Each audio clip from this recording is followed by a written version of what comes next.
Guys, hello guys, welcome po sa ating channel. Ito na nga po at yung parang part 2 po ng ating nilutong sinigang na salmon. Yun.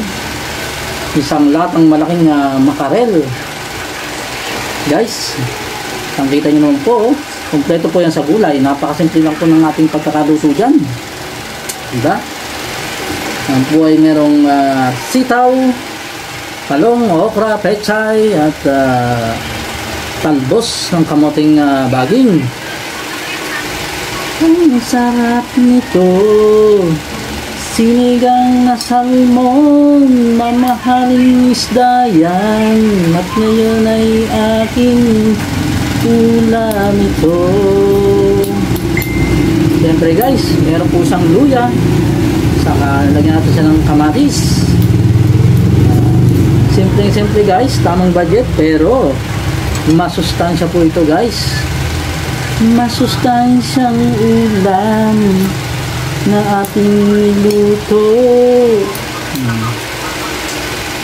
Sa siyang masasabing sardinas, pero ginawa nating healthy dahil sa mga sahog niyang gulay. Diba guys, sinigang po yan guys.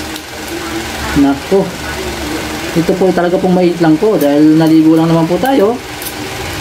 Ay nako, natikman na po natin sa kanina guys.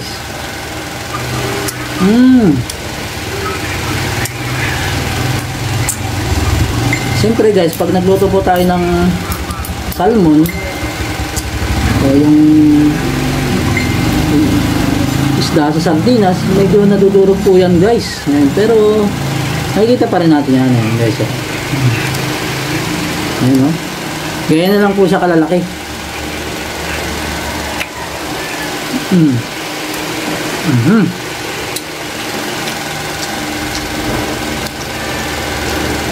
Mga gulay o.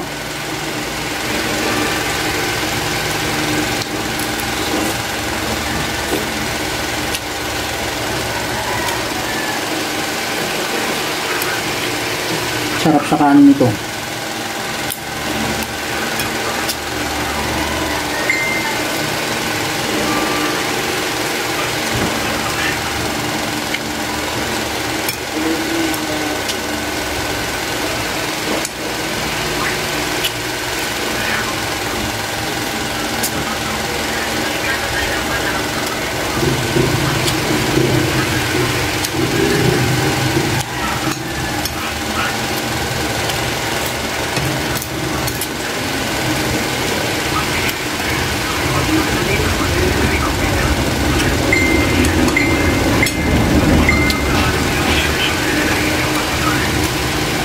Guys, pag nagluluto po tayo, lalo din sa bahay, siyempre pangkalatan, yung timpla po, kailangan tansyado po natin yan dahil may bata.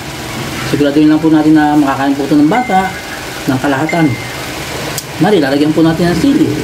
Siyempre, hindi po natin kailangan durugin yung sili, kasi pag umanghang siya, hindi siya makakain ng bata.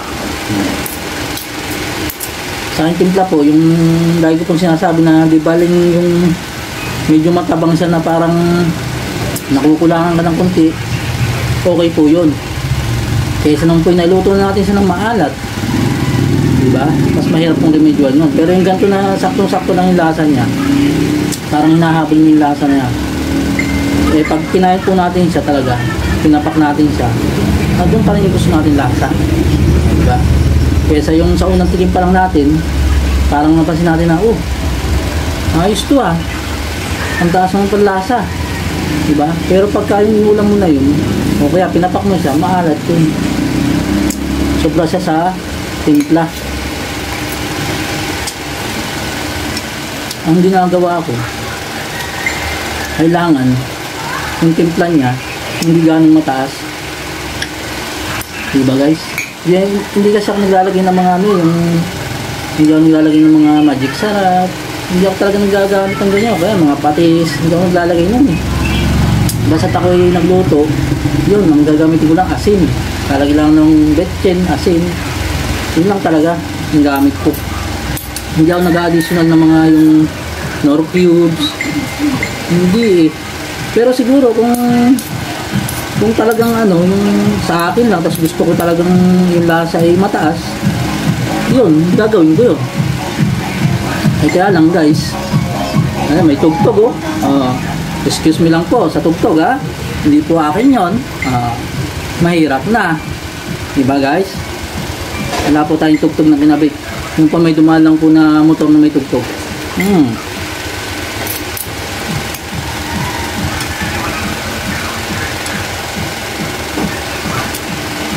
Meron po tayong kanya-kanyang gustong lasa. Pero pag pangkalahatan, siyempre, nandun yung tinatawag na kailangan disiplinahin natin yung mga kasama natin. Kailangan kasama sila sa lahat. Yung nagluto ka.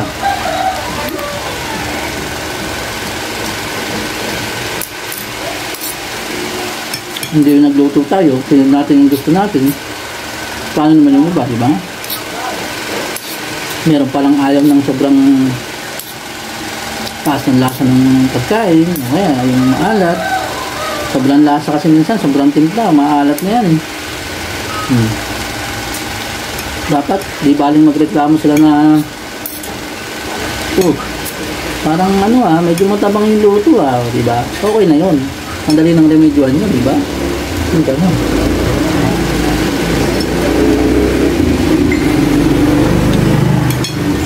At ang niluluto naman natin, di baling magkulang siya sa alat. Halimbawa, sinigang, magkulang man sa alat yan guys, sasakto pa rin yan. Kasi may asin yan may panigang tayong nilalagay dyan nandun pa rin yun, masasakto pa rin yung timpla, diba? Kaysa naman yung sumakto na siya dun sa alat, lalagay mo pa yung panigang, ay itataas na yung timpla nun. Kahit nasabihin natin kapag tigin mo, sarap nito eh paano kung inuulam mo na siya, diba? Naalat na yung panlasa mo.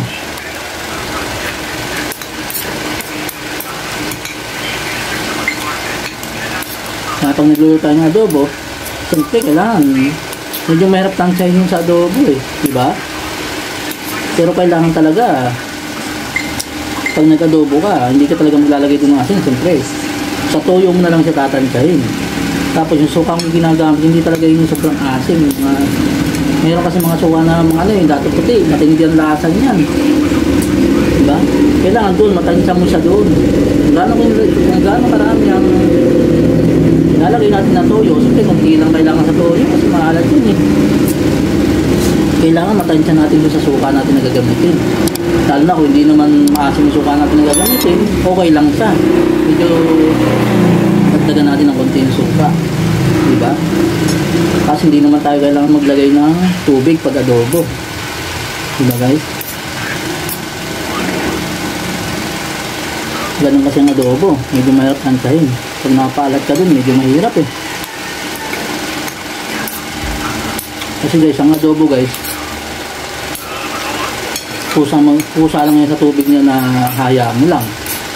Ay kung napaalat na yung timpla mo dyan sa toyo, habang natutuyo yun, habang niluluto mo siya na natutuyo-tuyo pa yung sabaw niya na sarili, aalat na yun guys, kakapit na yung alat nun. Hindi katulad sa mga ganitong may sabaw, sinigang. Timplahan mo lang siya. Kahit timplahan mo lang siya kagad, hayaan mo lang kasi may tubig siya Ngayon pag nilagay mo pa yung panigang nun, doon pa talaga yun, sasakto na yun. Di pa rin matabang siya sa alat, pero doon sa panigang niya, pag lumasa na, sasakto na yun, diba? Ganun lang tayo guys pag nagluluto.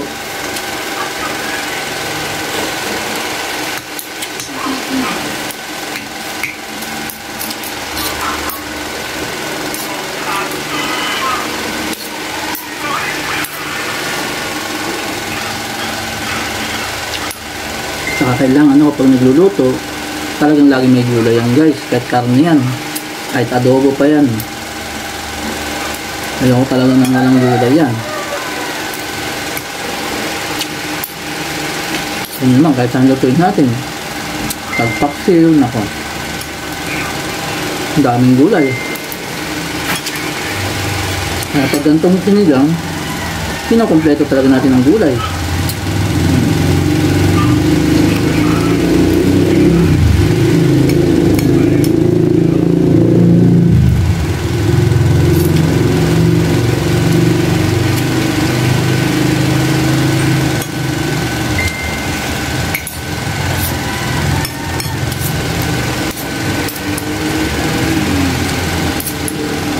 May pechay, may talong.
Saka yung luya guys, hindi ko na tinatalupan yan guys. Hihiwain ko lang na manipis yan guys. Para makakain ko rin. Ngayon ko lang sila. Dito siguro, kanya-kanya lang kami dito sa karte.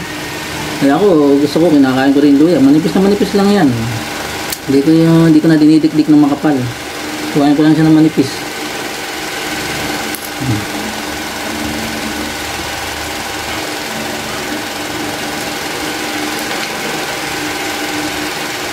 Pwede naman hindi kainin kung ayaw. Kasi lumasa na yun sa sabaw.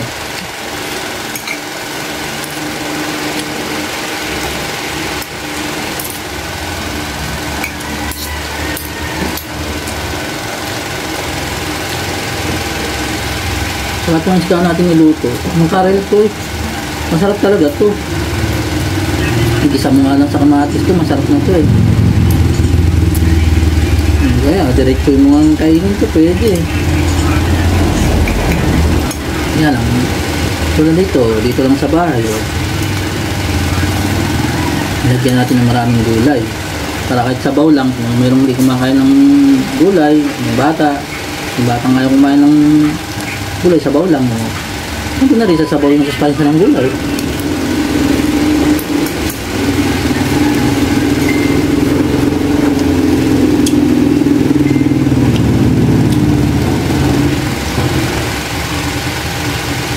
Lumiit kung ano eh.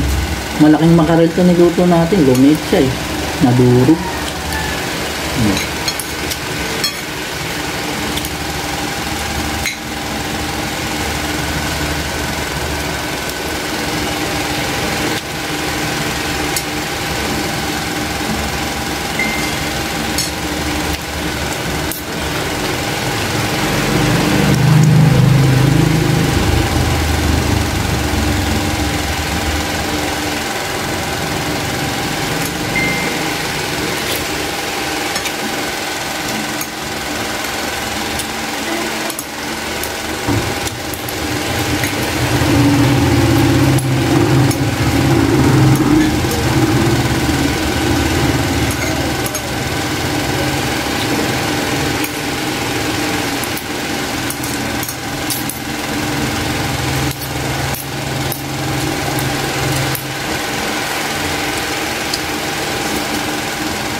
Nadurog oh.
Guys, natapos na po ang ating simpleng kainan.